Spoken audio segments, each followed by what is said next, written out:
pagou um alto preço lá na cruz, derramou seu sangue pra nos dar a salvação. Que tal separar um horário do seu dia para o Paz Prayer? As nossas reuniões de oração online são uma forma incrível de fortalecer os seus laços com o corpo de Cristo, enquanto exercita seus músculos da fé por meio da intercessão. Tenho convicção de que um de nossos diversos horários se encaixa na sua rotina. Mas também não foi de graça. Jesus pagou um alto preço lá na cruz, derramou seu sangue para nos dar a salvação. Eu estou muito feliz hoje de poder voltar à igreja e ainda poder ouvir a palavra. E ter um convidado que eu amo muito, que marcou a minha vida, o pastor Nassif. O pastor Nassif foi pastor aqui na área de missões, e eu era criança. E eu lembro de muitas histórias, lembro do carinho dele comigo em momentos muito especiais da minha vida. Sobretudo, apesar de corintiano, eu sou palmeirense, o pastor Nassif me ensinou a torcer para o Atlético Paranaense. E eu lembro que a gente ia no domingo, no culto, e saía correndo para chegar na hora certa. E teve algumas vezes que a gente quase entrou enrascada, porque a gente foi para o lado errado da torcida do Coxa em dia de final de campeonato, e foi uma benção, uma benção. Tem muita história para contar. O pastor Nassif, ele é um homem de Deus. Ele é um evangelista, tem o dom da palavra. Eu queria que você abrisse teu coração, porque o que você vai ouvir aqui é bom demais. E se aplicar na tua vida, você vai ser muito abençoado. Uma salva de palmas. Vamos receber o pastor Nassif. Que Deus te use poderosamente para falar com a gente. Te amo, beijo. Te amo, querido, obrigado.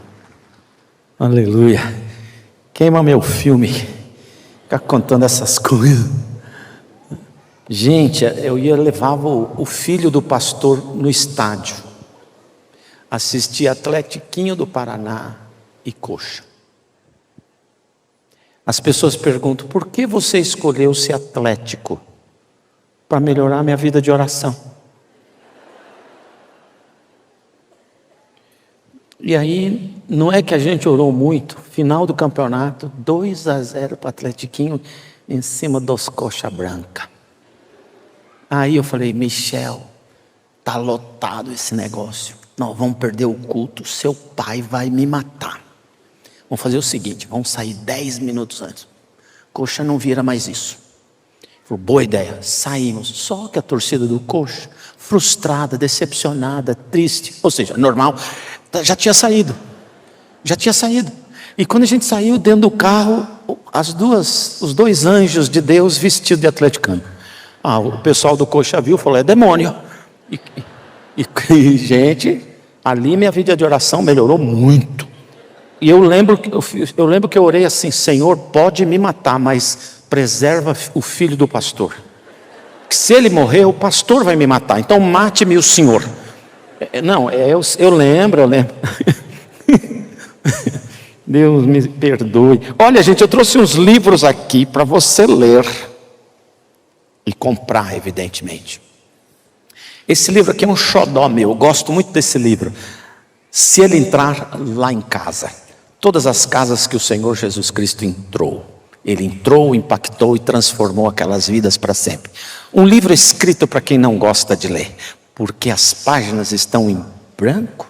Não, porque cada capítulo é uma história independente. Se você não gosta de ler, você lê 6 páginas, você fala: já li um livro. Porque você pode ler os vários livrinhos aqui de dentro. Mas todo mundo que fala para mim que não gosta de ler, diz assim: eu leio a primeira página, quando chega na última linha, eu já esqueci tudo que eu li em cima, eu desanimo e não leio mais. Então vou te dar uma dica, sou psicanalista, vou te dar uma dica. Você lê, não faz mal que você não lembra, lê a próxima página. Chegou na última linha, não lembra? Não faz mal, lê a próxima página. Você precisa ir até o fim e vencer esse trauma fazendo isso. Fechando um livro, falar: li. Você pensa que não lembra, está tudo na sua cachola. Na hora certa o Espírito Santo vai te fazer lembrar de tudo. Então você pode ler, tá bom? Não vem com essa desculpinha não. Aonde eu moro diz assim: quem não ler, pagará para quem leu. Quem não ler, lerá a vida de quem leu. E um que é meio mal educado, eu não gosto de falar, se você sabe ler e não o faz, que diferença você tem do analfabeto? É mal educado, não vou falar. Então, mas esse aqui está lá para você ler, tá bom? Muito gostoso. Na linha, muito legal. Todas as casas que Jesus entrou, incluindo a casa nenhuma. Casa do Simão vacilão, casa ardendo em febre, casa cheirando mal, casa onde acabou o vinho, casa com buraco no telhado, um monte de casa. Você vai ver que a sua vai se identificar com aquelas casas. E esse aqui, eu escrevi na onda desse aqui. O apelido de minha casa. 7 palavras bíblicas que começam com casa. B. Belém, casa do pão. Betel, casa de Deus. Betábara, casa de descanso. Betesda, casa de misericórdia. Betânia, casa das tâmaras. Então, eu privilegiei todos os textos bíblicos da Bíblia que contêm essas palavras e tentei mostrar para você por que esses lugares acabaram ganhando este nome. Por causa da vocação ou jeito de ser das pessoas do lugar. Por que Belém chamava Belém? Porque tinha muito trigo, fazia muito pão. Por que a casa do pescador era do pescador? Porque eles eram pescadores. Por que a casa de passagem, de descanso, era a casa de descanso? Porque lá você podia entrar e descansar. Então, cada lugar ganhou o nome da vocação das pessoas do lugar.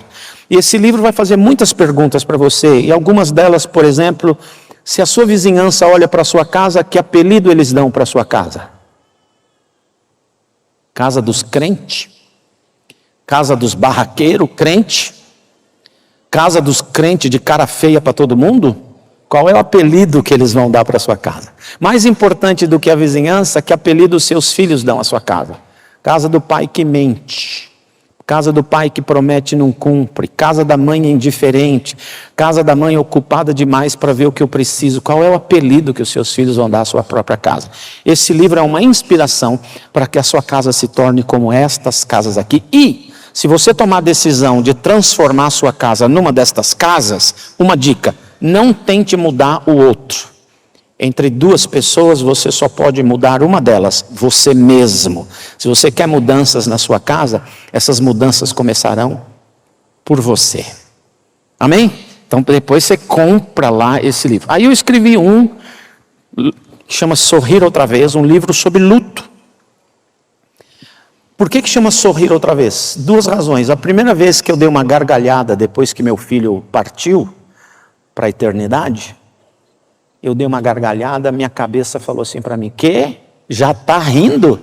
Então você não amava tanto assim. Então eu decidi, nunca mais eu vou rir. Porque eu amo muito. Mas isso era um truque da minha cabeça. Meu filho cantava muito, o dia inteiro, o dia inteiro, o dia inteiro, o dia inteiro.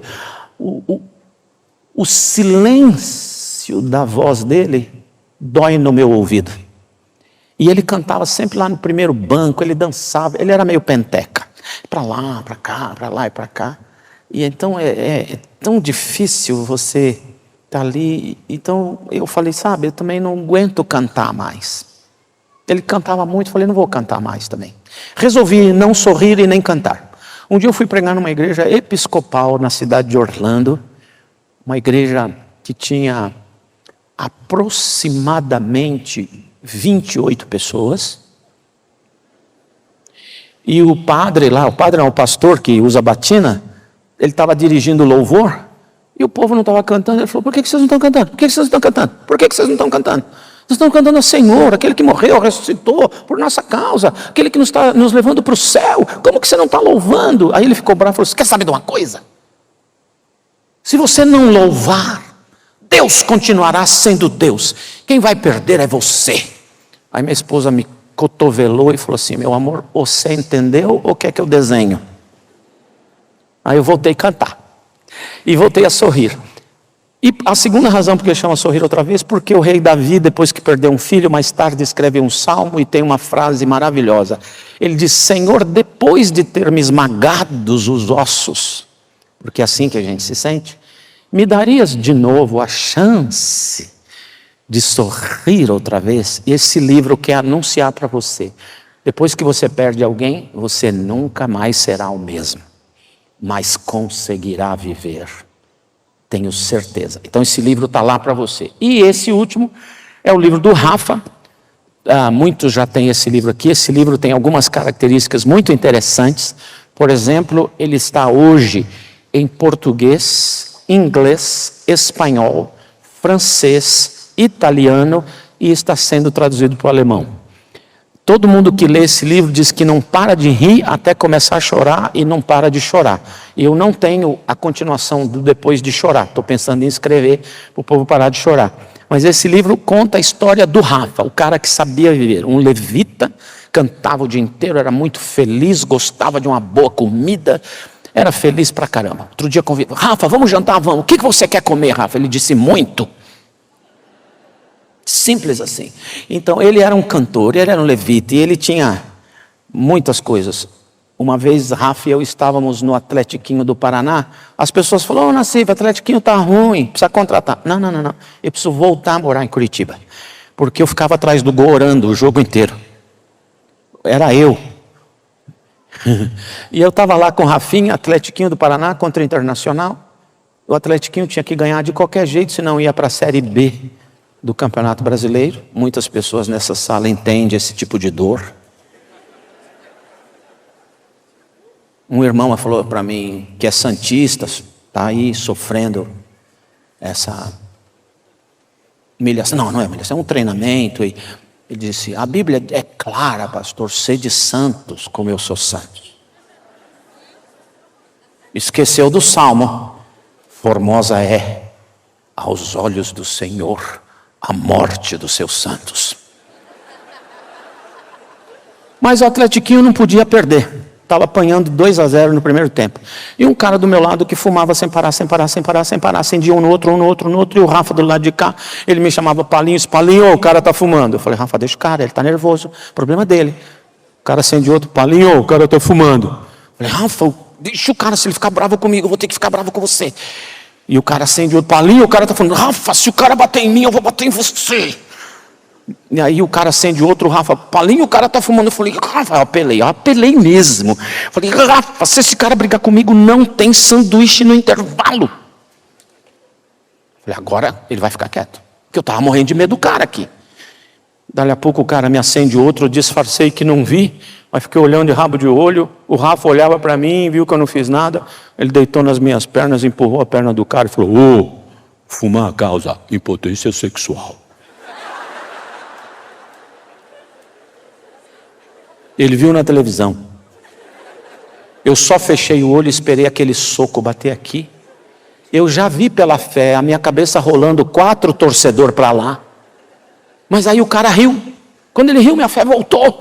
Eu falei, ô tio, o menino é crente, preocupado com a sua saúde. Esse era o Rafa. Então tem muitas histórias dessas para você se divertir aqui, tá bom? O Rafa sempre falava para mim assim, Palinho, eu quero ser muito famoso. Eu falava, Rafa, eu queria ser rico. Então, lá na saída, eu não contei uma coisa do livro dele, peraí. Quando estava em falta, eu publiquei de novo agora, e só tem aqui na livraria da PIB no Brasil todo, estou falando sério, só a única livraria do mundo que tem é essa. Eles acreditam. Então, o livro usado era assim, custava na época 40, não sei quanto custa hoje, de verdade. Eu sei quanto custou para eu publicar, mas não sei quanto custa nas lojas. E estava escrito assim, usado 42, tinha valorizado. E usado, autografado, 47. Mano, minha assinatura aqui vale R$5. Então eu sugiro você comprar o livro, depois você me pede para autografar, aí você lê, amassa o livro e põe em site de livro usado por 60. Tu vai ganhar dinheiro ainda, tá bom? Então dizendo, o Rafa sempre falava que queria ser famoso. E eu sempre disse para ele que eu gostaria de ser rico. Então, na saída, você compra os livros lá para fazer Rafa famoso.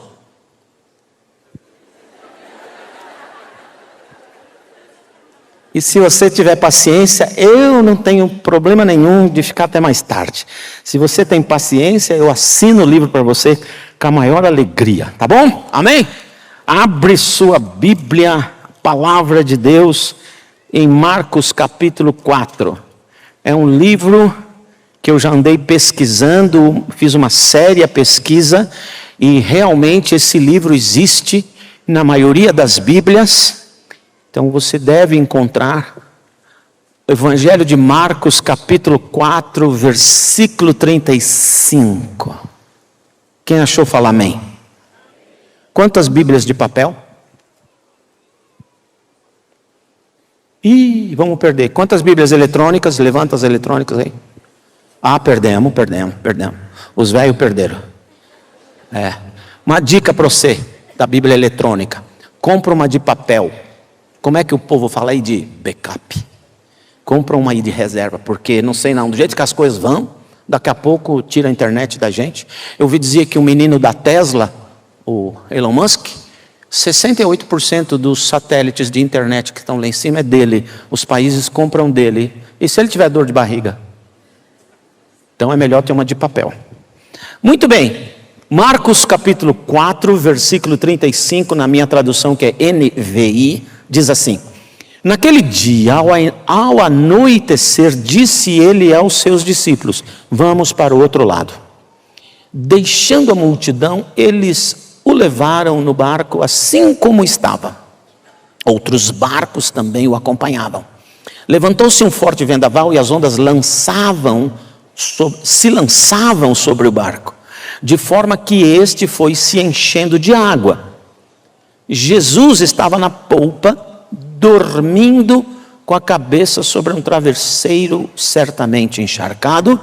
Os discípulos o acordaram e clamaram: mestre, eu gosto dessa expressão, acho bonita, não te importa que morramos? Acho morramos bonito de falar. 39, ele se levantou com aquela voz de quem acordou agora, repreendeu o vento e disse ao mar: aquiete-se, acalme-se. O vento se aquietou e fez-se completa bonança. Então, perguntou aos seus discípulos: por que vocês estão com tanto medo? Ainda não tem fé? No original, Jesus perguntou: onde vocês deixaram a fé de vocês? Ficou lá no porto? Ficou no hotel? Ficou na casa de vocês? Cadê a fé de vocês? Antigamente, as Bíblias tinham assim: homens de pouca fé. Como o pessoal pensava que se tratava de um bully, aí eles mudaram a frase: ainda não tem fé? Então é isso daí. Vamos orar? Senhor Jesus, essa é a sua palavra. Eu li a sua palavra e foi a sua palavra que entrou na minha cabeça. Mas agora a sua palavra tem um risco enorme de se misturar às tranqueiras da minha cachola e já não mais, quando por minha boca sair, ser a sua palavra. Então, querido Jesus, livra a sua palavra de se misturar a qualquer coisa ruim dentro de mim e faz com que ela, ao sair por minha boca, ainda ser a sua palavra. Nos abençoe, pois oramos no nome forte de Jesus. Amém. Amém? Deixa eu ver se eu consigo introduzir o meu assunto de as lições da travessia. Nós vamos ter 19 lições hoje da travessia. Antes de falar delas, deixe-me dizer uma coisa. Uma expressão que chama a minha atenção nesse texto é quando Jesus diz assim: vamos para o outro lado. Eu vejo muitas vezes na palavra de Deus o Senhor falando para alguém: vamos para aquele lado, vamos por essa direção, vá naquela direção, venha até aqui. Sempre o Senhor tem sonhos dele para realizar através da nossa vida. Sempre. Modernamente as pessoas chamam esse sonho de o propósito. Qual o propósito de Deus para a sua vida? Qual é o propósito da sua vida? Qual é o seu sonho? Em outras palavras, qual o destino que você tem escolhido? Para onde você está direcionando a sua vida? Daqui 5 anos, 10 anos, 15 anos, em quem você quer se transformar? Quem você quer ser? Muito mais de o que você quer ter. Porque o segredo não é ter para ser, mas ser e então ter. E Jesus também tem sonhos a seu respeito. Ele não vai interromper, impedir todas as vezes que você escolher um destino, desde que o seu destino alcançado transforme você numa pessoa mais fiel, mais crente, mais abençoadora. Deus não vai interromper o seu sonho, o destino escolhido, desde que quando você lá chegar, você se transforme numa pessoa muito melhor para a sua família.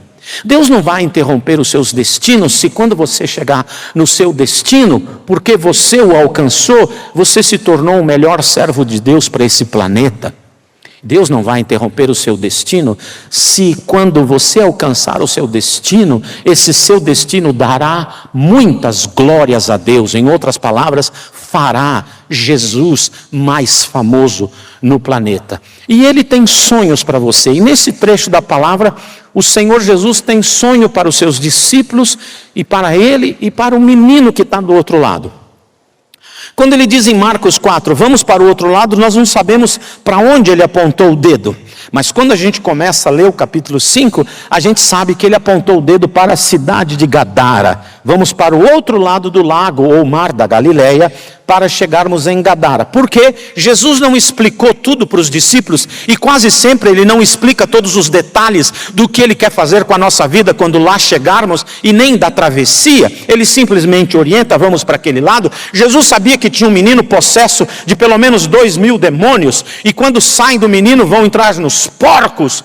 E isso não tem nada a ver com o que acontece no mundo dos esportes hoje. E eles entraram naqueles porcos. Jesus sabia que aquele menino era doente, aquele menino era alucinado, aquele menino tinha problemas para dormir, ele uivava, gritava de noite, ele era insone. Quem não dorme bem adoece. O meu médico disse que se eu ficar 48 horas sem dormir, sem pestanejar, eu vou ter a imunidade de uma pessoa aidética. Eu preciso dormir, dormir faz bem. E aquele menino não dormia, ele era violento, amarravam-no em corrente, ele arrebentava, ele assustava as pessoas daquele lugar. Jesus sabia da história dele e da dificuldade que aquela cidade enfrentava com ele. Jesus tinha sonhos de libertá-lo e Jesus tinha sonhos maiores ainda. Jesus através dele evangelizaria previamente 10 cidades onde ele vivia e quando Jesus volta lá a pé, aquele povo já está esperando por Jesus por causa do testemunho dele. Sempre que Jesus falar, vai para lá, pode ser que ele não explique todas as coisas para você no caminho, pode ser que ele não explique tudo que ele vai fazer lá, mas creia, ele vai te usar e vai usar o que ele vai fazer lá para alcançar mais pessoas ainda. O que ele precisa hoje, nesses dias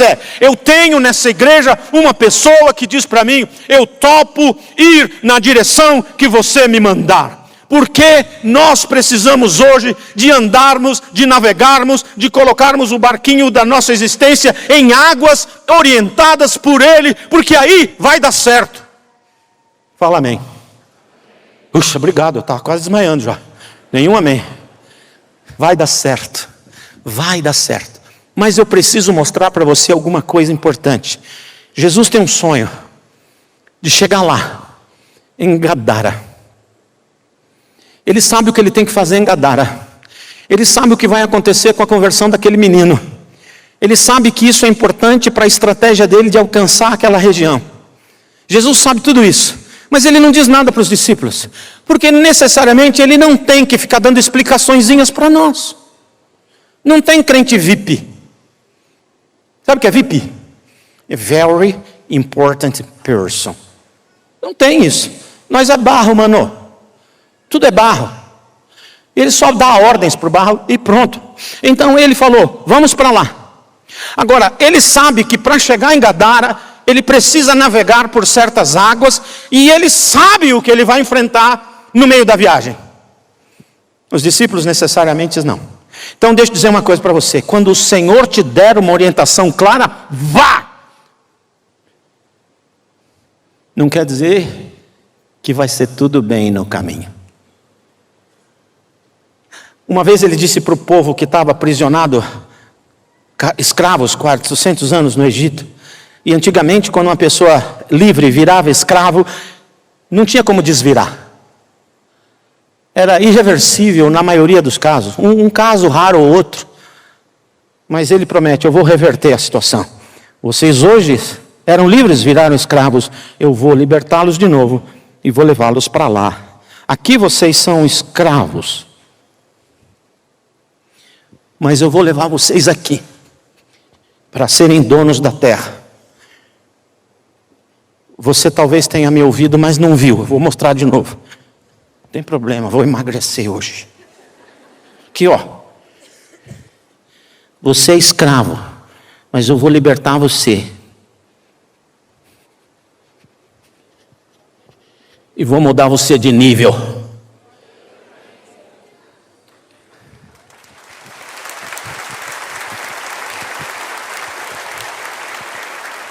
De escravos a dono da própria terra, Deus precisava trabalhar o caráter deste povo. E como Ele o fez? Os fez passar, atravessar pelo deserto. Deserto então era a lapidação do caráter de seu povo. Deserto era o preparo. Ali em Êxodo 15, quando ele diz: e ali lhes deu estatutos e os colocou à prova, foi na intenção de aprovar, de preparar, de cuidar deles para que eles entrassem. Não vou contar a história toda dessa que não dá tempo hoje, mas era a ideia de que o deserto era a travessia que Deus precisava usar para prepará-los. Hoje nós vamos numa travessia pelas águas.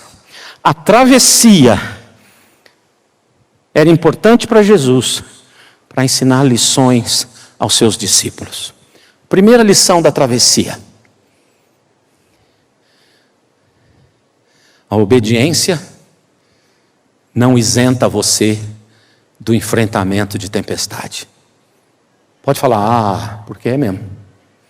Não é porque você é obediente que você fica isento de sofrimentos, isento de tempestades, isento de desertos, ou isento de fornalhas, ou isento de buracos, ou isento de morar meses num barco com um monte de bicho que o banheiro era dentro do barco. A pessoa fala: mas eu virei crente para não sofrer. Errou. Bem-vindos àqueles que são de Jesus. Precisam saber: obediência não é isenção do enfrentamento de tempos difíceis. Mas agora você pode dizer amém? Porque a obediência, se não nos isenta do enfrentamento de dificuldades, a obediência garante a presença dele. Jesus entrou no barco, Jesus entrou na fornalha, Jesus foi com eles no deserto. Ainda que eu andasse pelo vale da sombra da morte, não temeria mal algum, porque tu está comigo. O vale da sombra da morte é uma possibilidade para todas as ovelhas de Jesus, mas a presença dele conosco é verdadeira, é certa. Ele não nos abandona no enfrentamento de tempestades, dificuldades da vida. Creia, se o Senhor está dando direção para a sua vida, vai com tudo. Eu não garanto que você ficará isento de dificuldades, de lutas, de obstáculos, de perseguição, de fome, de perigo, de espada, mas nada disso nos separa do amor de Deus, porque em Cristo Jesus, eu e você, todos nós, somos mais do que vencedores. Vai por fé, Ele está com você. Amém ou não amém? Amém. Aleluia.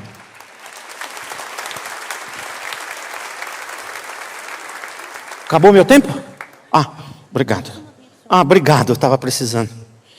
Fizeram um palco muito grande, eu tenho que correr dos dois.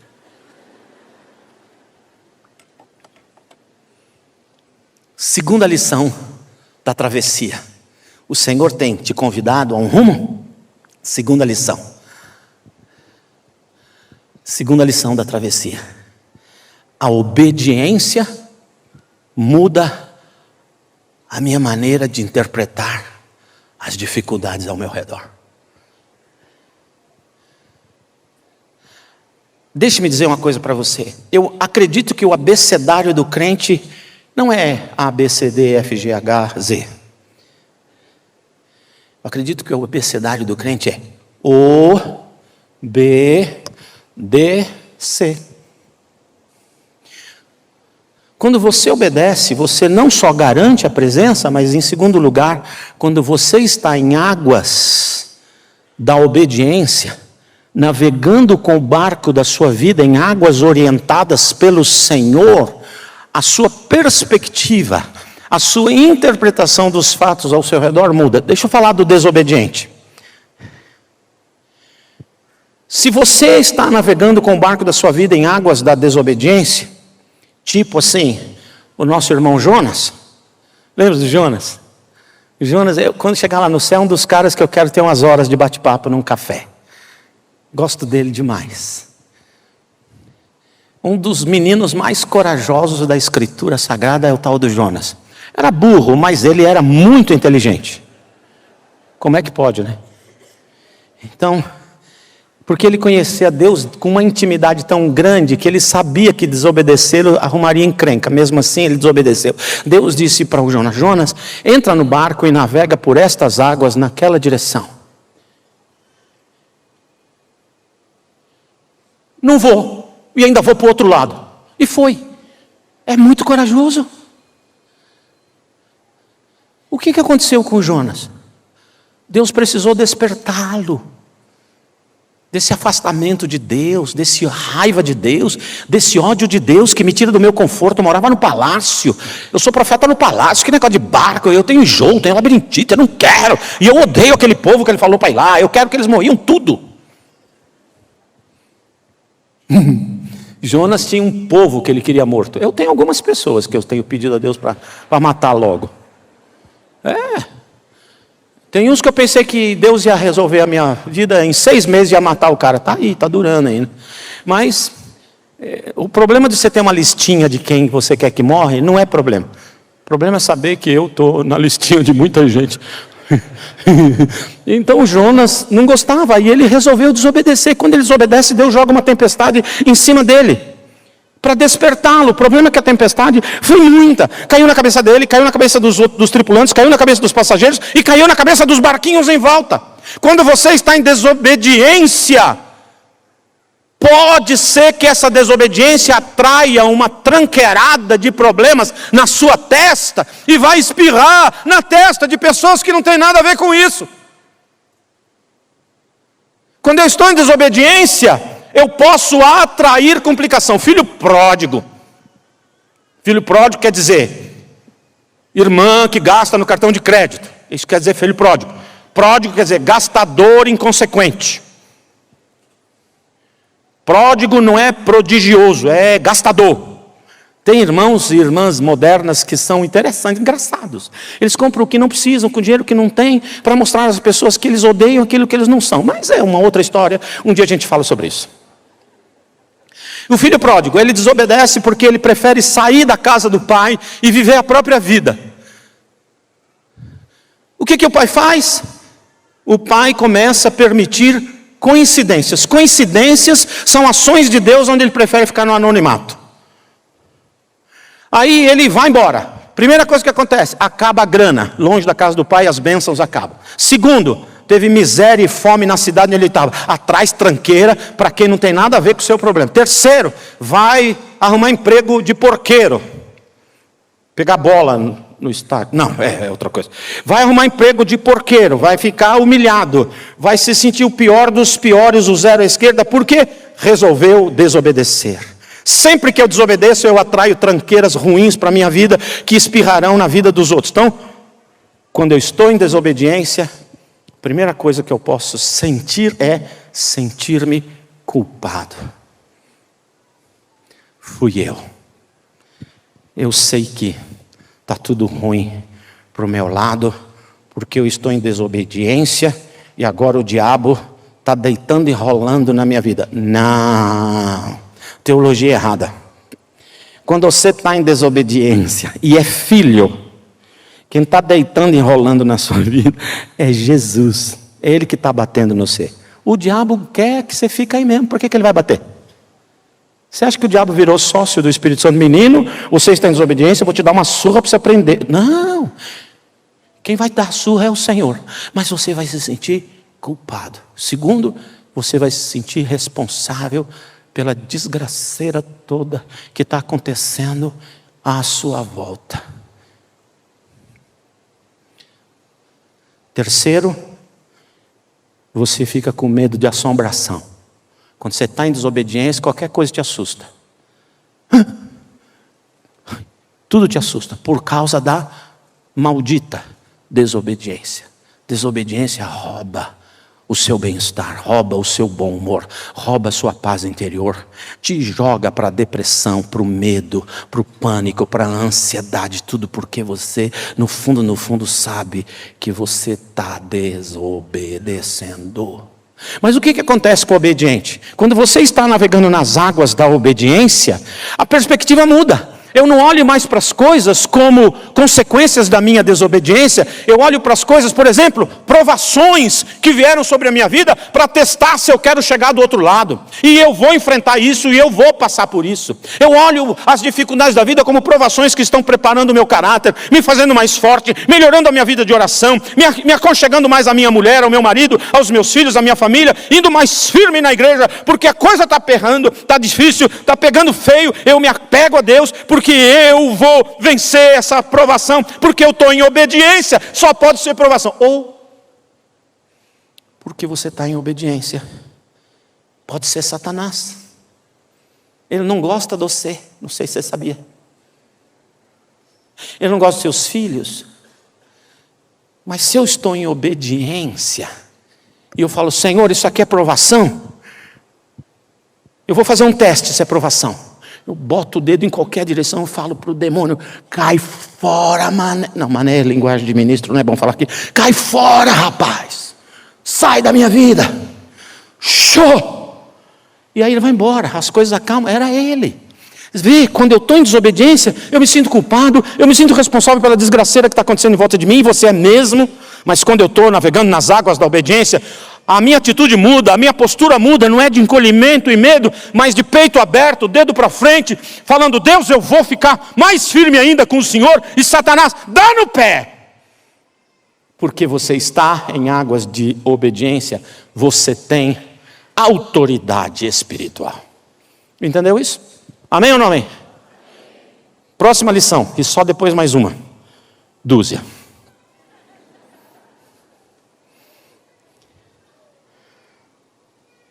Nessa travessia, eu aprendo a primeira lição, Deus não me isenta de dificuldades. A segunda lição, Ele sempre entra comigo.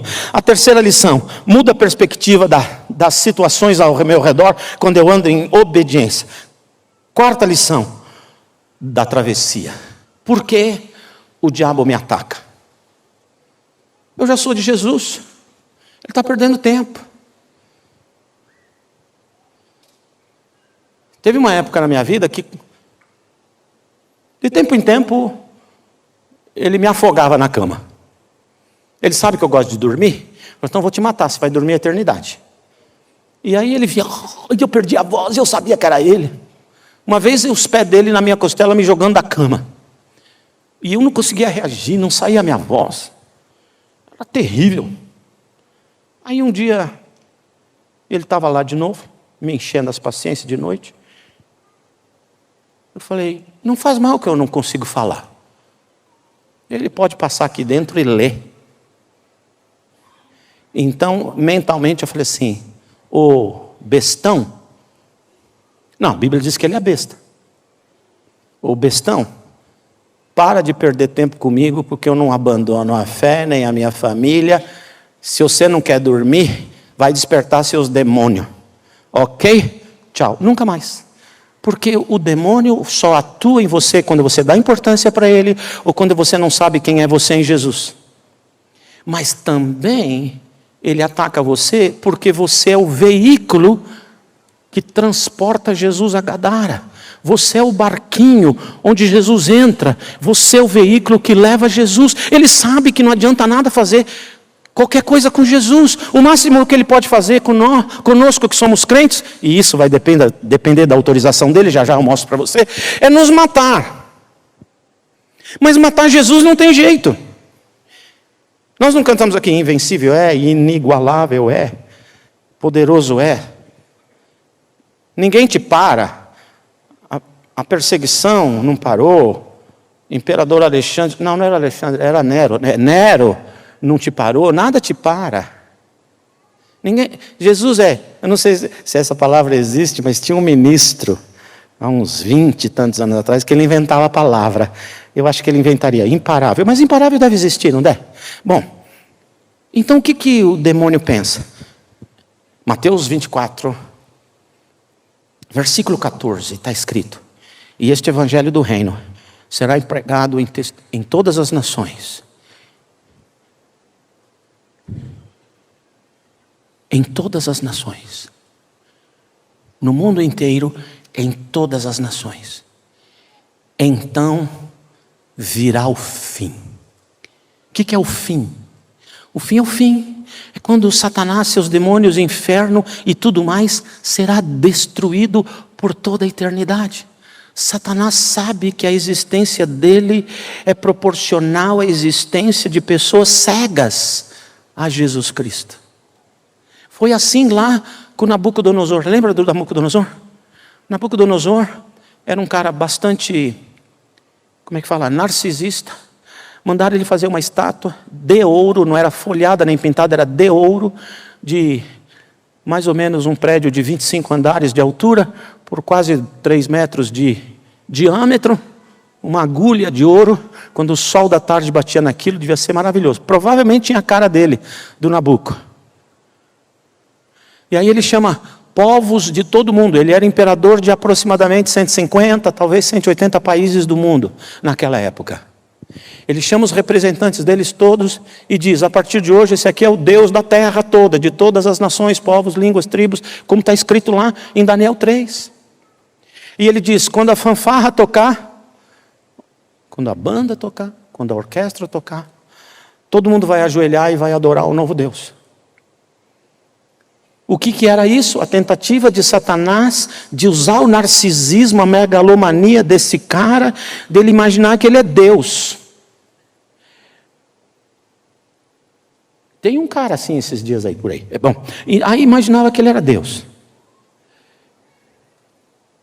Vocês vão adorar o novo Deus. Se eles adorassem o novo Deus, todos eles seriam cegos ao verdadeiro Deus. Mas tinha 3 meninos que eram crentes até debaixo d'água. Não, até debaixo do fogo. E eles não ajoelharam. E porque eles não ajoelharam, eles foram jogados na fornalha. Mas quando eles foram jogados na fornalha, tinha um quarto lá dentro. E eles foram jogados amarrados, completamente amarrados. Mas eles estão soltos, eles estão andando. O fogo não faz mal para eles. Eles estão andando. E tem um quarto que o tio Nabuco fala para os meninos: quem é o cara? A cara dele é diferente. E os meninos estão de boa. Aí o tio Nabuco vai lá na porta da fornalha e diz: Sadraque, Mesaque, Abdiafro, vocês estão aí? Deu medo agora do imperador daqui. Vocês estão aí? Aí quando eles saem de lá, aquela tentativa de Satanás de matar os 3 era para que eles ficassem cegos ao Deus daquelas testemunhas. Mas Deus vira o jogo e o tio Nabuco vai escrever depois: não há Deus como o Deus de Sadraque, Mesaque e Abdiafro. Não tem. Sempre a tentativa do diabo é de manter pessoas cegas. E aqui, o que ele viu? Se esse cara atravessa para Gadara, ele vai evangelizar aquele menino, vai expulsar os meus discípulos que estão dentro dele. Eu vou ter que me acomodar nos porcos e vai ser complicado. Eu sei de tudo isso, então o único jeito de impedir Jesus de chegar é afundando o barco. Porque o barco é o veículo que leva Jesus. Entendeu por que Satanás bate no você? Porque você é o barco. Você é o veículo que leva Jesus às nações. Mas tal qual Jesus está no barco, está na tua vida, tal qual Jesus repreende os ventos, Ele repreenderá os ventos e as tempestades de sua vida e o fará cruzar até o local onde Ele quer que você chegue. Não importa a investida do diabo, eu e você somos mais do que vencedores, nem altura, nem profundidade, nem coisas presentes, nem futuras, nem perigo, nem espada, nem fome, nem perseguição, nem partido político, nada pode nos separar do amor de Deus, porque em Cristo Jesus, eu e você, nós somos mais do que vencedores. E por que eu sei que essa tempestade era um ataque de Satanás? Pela palavra que Jesus usa. Ele repreendeu os ventos e o mar. A mesma palavra que ele usou para repreender os demônios que estão na vida daquele menino. Não é seu papel saber de onde veio a tempestade. Se você está enfrentando tempestade, saiba. Ou é uma provação, Deus está trabalhando em você.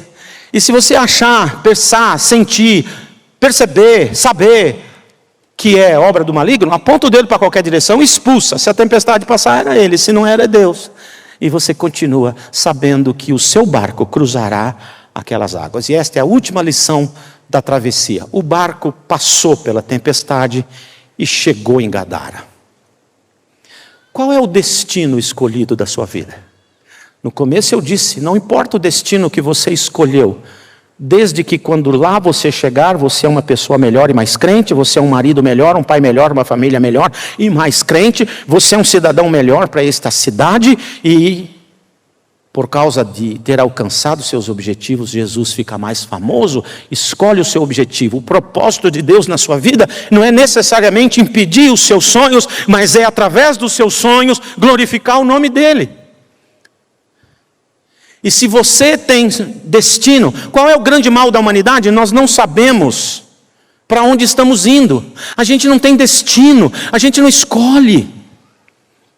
Escolhe para onde você está indo, e ali você se transforma numa pessoa melhor, você se transforma numa família melhor, você se transforma num cidadão melhor, você se transforma em alguém que faz Jesus mais famoso, em outras palavras, ele fica glorificado. Vai, porque se você anda nas águas da obediência, você garante a presença, garante a vitória e garante o alcance dos seus sonhos e dos seus objetivos. Amém?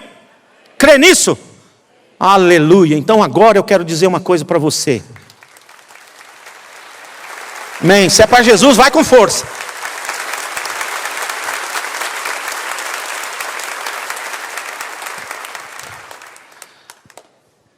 Jesus está no barco da sua vida. Jesus está na sua vida. Você é o veículo de Jesus. Deixe-me dizer uma coisa para você. O João, o humano João, que escreveu 3 cartas perto do Apocalipse, e depois parece-me que tal do Apocalipse, acho que era a mesma pessoa, ele escreve lá, quem tem Jesus, tem a vida eterna. Ou seja, tem presença, tem vitória, tem alcance de destino nessa vida e naquela vida. Quem não tem Jesus, não tem a vida eterna. Não adianta crer na fé da avó. Minha avó é crente, não vale. Meu pai é crente, não vale. É você que precisa ter Jesus no seu coração. E Romanos diz assim, quem crer com o coração que Jesus morreu na cruz e ressuscitou, e que Ele é o Senhor. O que significa Senhor? Senhor significa Deus e dono de minha vida. No Império Romano tinha o culto ao imperador. No Império Brasileiro também. Tem o culto ao imperador. O culto ao imperador é assim. Quando ele passa, você abaixa a cabeça, ergue uma das mãos e fala, que imperador nós vamos escolher romano? Acho que o mais conhecido foi o Nero e o César, né? Tinha outros também. Mas vamos pensar no César. Ele passou, você ergue a mão e fala, Ave César. Só que você tinha que gritar, Ave César! O que significa ave? Em latim quer dizer que os músicos já chegaram. Em latim quer dizer que César é Deus e dono de minha vida. Traduzido para o grego foi Kyrios. Quando uma pessoa naquele tempo dizia assim, Jesus é Kyrios, eles matavam, porque ele estava dizendo, o César não é Deus nem dono de minha vida. Quem é Deus, dono da minha vida, é Jesus. A tradução para o português é pobre, virou Senhor. Por isso que lá em Romanos diz assim, aquele que crê que Jesus morreu na cruz, ressuscitou e é o seu Senhor, será salvo. Por quê? Porque significa, eu vou dizer com a minha boca, Jesus é Deus e a partir de agora o dono da minha vida. Quando você diz isso, a Bíblia Sagrada diz que Deus te dá 4 presentes. Primeiro, perdão de todos os seus pecados, todos, não importa quais, não importa quantos. Segundo, uma nova vida para viver nessa vida. Ele disse, eu vim para dar vida e vida em abundância. Vida em abundância quer dizer que nós vamos ser milionários. Tomara que todo mundo nessa sala amanhã amanheça milionário, incluindo eu. Mas vida em abundância é muito mais do que milionário. Vida em abundância é saber de onde eu vim, o meu significado, a minha importância e para onde eu estou indo, o meu propósito de vida. Vida em abundância é ter uma família gostosa, uma família que se ama, uma família que se perdoa, uma família que se comunica. Vida em abundância é isso. É uma vida de vitória no enfrentamento das tempestades, fornalhas e desertos da vida por causa da presença dele. Terceiro, ele disse: quem me recebe, recebe a luz, porque eu sou a luz do mundo e nunca mais andará em trevas. Quando você recebe Jesus, a luz dele entra e tudo que é ruim sai. Sai tudo que é ruim, sai coisa ruim, sai urucubaca, ziquezira, sai coisa mandada, despachada, entregue, transportada, sai tudo isso. Sai macumba, boa cumba, qualquer cumba, sai tudo, porque a luz de Jesus está aí, a coisa ruim fica fora. E quarto presente, a vida eterna com Jesus, o grande porto final da nossa existência. Mas para isso, diz a Bíblia, você precisa crer com o coração e confessar com a boca. O quê? Crer que Ele morreu por mim na cruz do Calvário, que eu sou pecador, mas agora eu o reconheço como Deus e dono da minha vida, e eu o convido, entra, torne-se isso. O meu Deus, o dono de minha vida, o meu Salvador. Imediatamente ele entra, imediatamente ele começa um processo de transformação gostosa e maravilhosa da sua existência nesse planeta. Eu vou falar essa oração assim: Senhor Jesus, eu creio que você morreu na cruz por mim. É verdade, eu sou pecador. Mas agora eu abro a porta do meu coração e te convido, entra na minha vida. Torne-se hoje o meu Deus e dono de minha vida, o meu Salvador. E aí Ele vai perdoar os seus pecados, todos eles. Vai te dar uma nova vida nessa vida. Vai te dar a luz e a vida eterna. E você terá a garantia no enfrentamento das tempestades da vida, da presença dEle te ajudando no enfrentamento vitorioso das tempestades, fornalhas e tribulações da vida. Mas você precisa pedir para Jesus entrar. É a sua boca. No caso dos meus irmãos surdos, a mão. Quando você crê com o coração que Jesus morreu na cruz por você, e você se reconhece pecador e sem Jesus, com a sua mão, fala com Ele que você crê, pede para Ele entrar, e Ele vai entrar no seu coração. Se você nunca fez essa oração, eu estou atrasado aqui, mas eu vou fazer essa oração com você. Eu vou fazer a seguinte oração: Jesus querido, eu creio no Senhor, é verdade, eu sou ruim mesmo, mas agora eu te peço, entra no meu coração, torne-se o Deus de minha vida, o meu Salvador, e Ele vai te perdoar, Ele vai dar a luz, vai dar uma nova vida, vai garantir você para a vida eterna. Se você tão somente falar, Senhor eu creio, entra, Ele vai entrar no seu coração, amém? Então a igreja, eu vou pedir para a igreja orar e falar: Espírito Santo, trabalha no coração de quem está nos visitando, de quem está aqui algumas vezes, mas ainda não entregou a sua vida para Jesus. Ore isso, igreja, fica orando aí baixinho. E eu vou dizer uma coisa para você: não importa quantas vezes você já veio nessa igreja, não importa, mas agora é hora de você falar esta oração. Por quê? Porque a Bíblia manda. A Bíblia diz: crer com o coração e falar com a boca. É a Bíblia que manda. Se a Bíblia mandou, eu vou obedecer, porque a obediência traz o milagre, traz a bênção. Então, presta atenção na minha oração. E se você nunca fez uma oração como essa, use as minhas palavras agora, mas com fé, com verdade, com sinceridade. Não se importe com o que as pessoas vão pensar ou falar de você. Se importe com o que Deus está pensando e falando para você. Repete comigo essa oração, se você nunca o fez. Senhor Jesus, solta a tua voz, voz alta, suficientemente alta para você ouvir a tua voz. Não importa que seja um sussurro. Quando você ouvir a tua voz, vai ficar forte para você. Quando você ouvir a tua voz, o inferno vai ouvir e vai ficar eternamente derrotado na sua vida. Quando você ouvir a tua voz, o Espírito de Deus já entrou no seu coração. Solta a tua voz, repete comigo: Senhor Jesus, eu creio que o Senhor morreu naquela cruz por minha causa.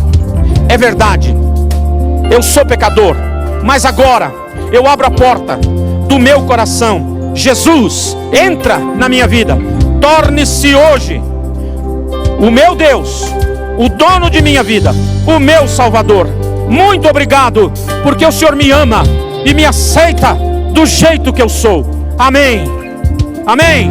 Eu não errei. Deus ama você do jeito que você é, mas Ele não quer que você permaneça onde você está. Agora Ele vai começar uma linda, maravilhosa jornada na sua vida, com a presença dEle. Quem fez essa oração pela primeira vez, levante uma das mãos.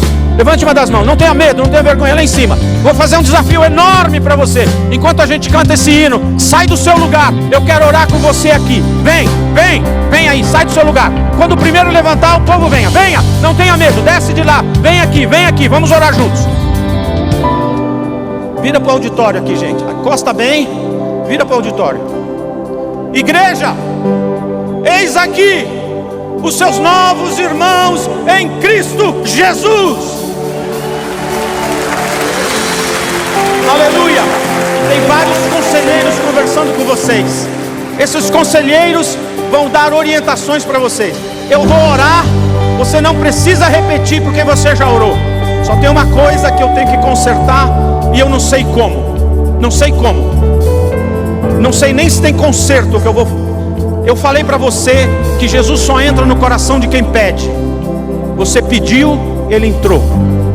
Eu só esqueci de dizer para eles que agora nunca mais Jesus vai sair do vosso coração. Amém? Eu vou orar por vocês. Senhor Jesus, obrigado por estas vidas que estão aqui se entregando ao Senhor. Verdadeiramente entra no coração de cada um deles e faz uma obra maravilhosa. Se for preciso, cura da saúde. Se tem problema emocional, cuida do emocional. Dá alegria, dá paz, dá visão, dá esperança, dá sonhos para essa gente. Entra na casa deles e abençoa a casa deles. Cuida deles, eu te peço. Escreve o nome de cada um deles no livro da vida e seja o dono da vida deles para sempre. Eu declaro a derrota eterna de Satanás e declaro a vitória eterna de Jesus nestas vidas. Aleluia, aleluia, glória a Deus. Vem a orientação que vocês vão receber aí.